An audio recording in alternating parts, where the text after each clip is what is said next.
गोड़ के धोवन मायापन देई दाई बेटी, छिटी पहिले घरवा दुआर हो।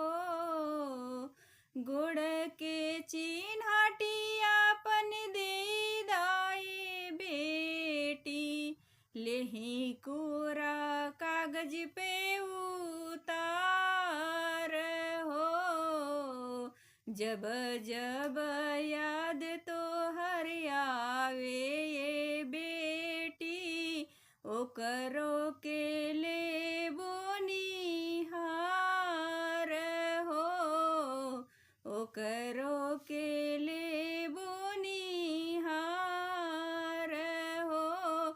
गोड़ के धोवन मायापन देई दाई बेटी, छिटी पहिले घरवा दु